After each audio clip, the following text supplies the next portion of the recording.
Well, that's all for you. So, okay, firewall here can be a little tricky. I suggest using a map for it, but we have some stuff that we can get out here in the other room here first. So, what I did say before, about after we go through firewall not being able to come back, on a technical basis, really that's not true, but on a practical basis, yeah, it is. Because once you go through firewall,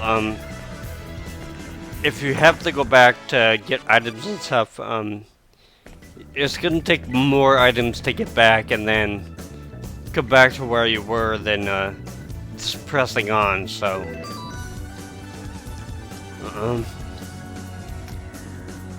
and eventually, if we do the bonus stuff, we have to come back through firewall and the place after anyway. So, unless we take a shortcut, which I'll probably do. I'll show you when we actually get there. But anyways, with firewall here, this place can be a little tricky if you do not have a map to the area. And unless you kind of know where you're going. So right now I'm going to be trying this without a map, and hopefully I won't screw up too much. So.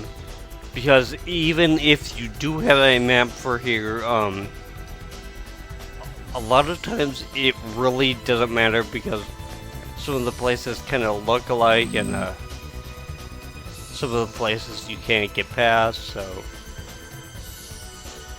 unless you've been through here and know exactly where to go and what's coming up. So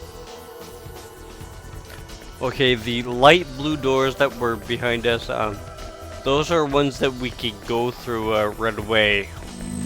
However, we will meet up with some dark blue doors which are locked.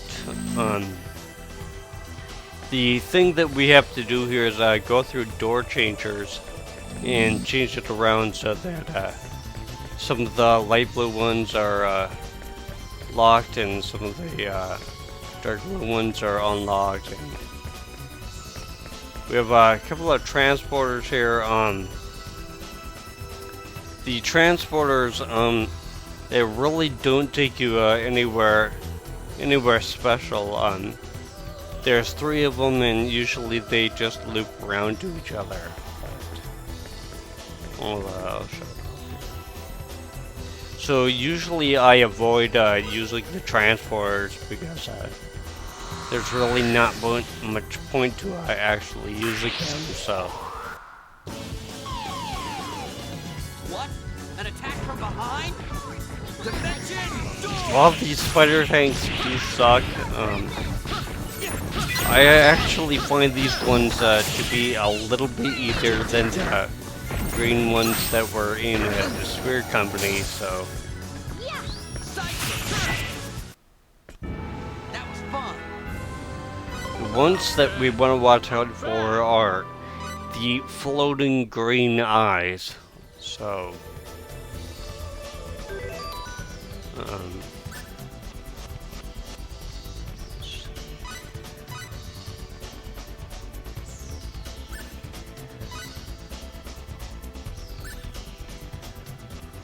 Okay.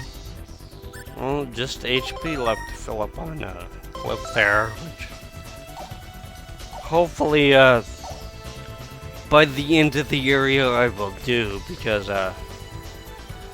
in this area and the next one I should be gaining at least a couple of those with him, like 5 or 6, so.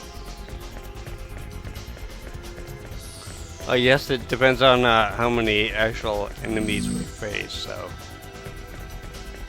It's the right way.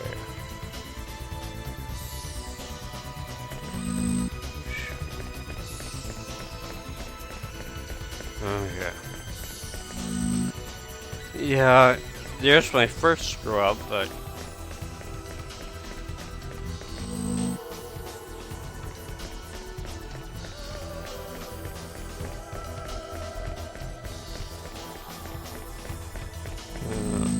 I'll eventually be taking on those cape guys and explaining them, but unfortunately I gotta wait until I actually run into them. So now in these next couple areas, there's only enough room for one person to go through, and if we run into the other lane where those white spheres are, those are not enemies. If we touch them, they will basically send us back to the beginning of the room. So they're kind of like those moving blocks in the Shrine of Kadan. So, and this is one of those dark blue doors that we can't go through right now. We have to actually reset things and then get around through them. So unfortunately, sometimes when you actually reset doors, they will basically lead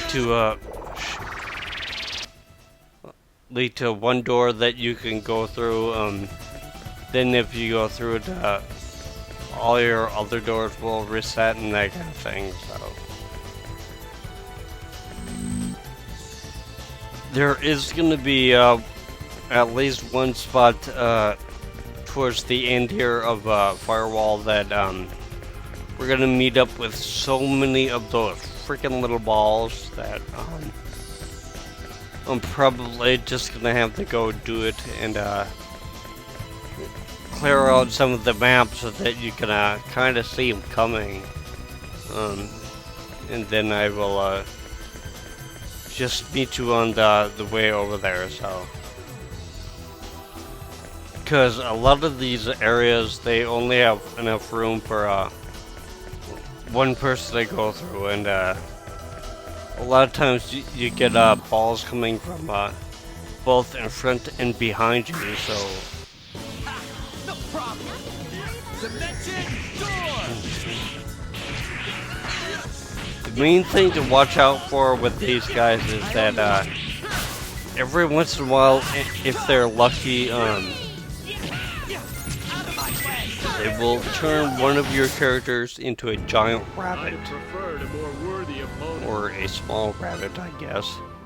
I guess that kind of depends on the character, but that way, when they're in that position, you really can't do anything until the end of the battle, and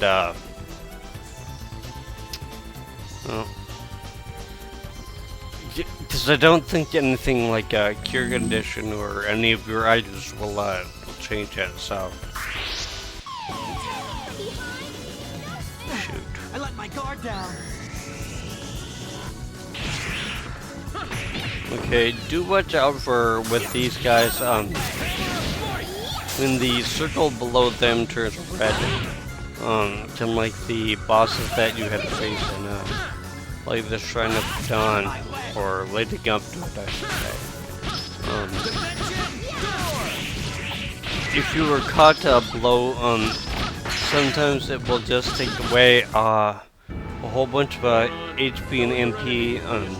Sometimes your opponent will actually drain them. So it's not quite as lethal, but it can actually be a little bit worse because you're refilling your opponent's stuff, so which will make the battle last a little bit longer. So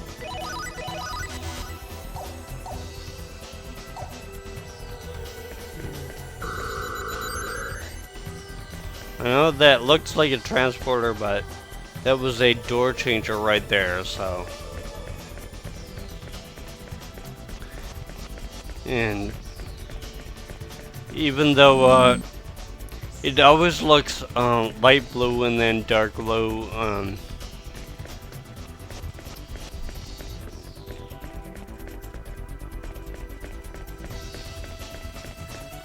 Well, anyways, No problem. You're way uptight. it will change all the time from light blue to dark blue, so really doesn't matter if you've gone through many doors or not. So sometimes when you switch doors, you can only go through one. Sometimes you can go through like 2 or 3. So.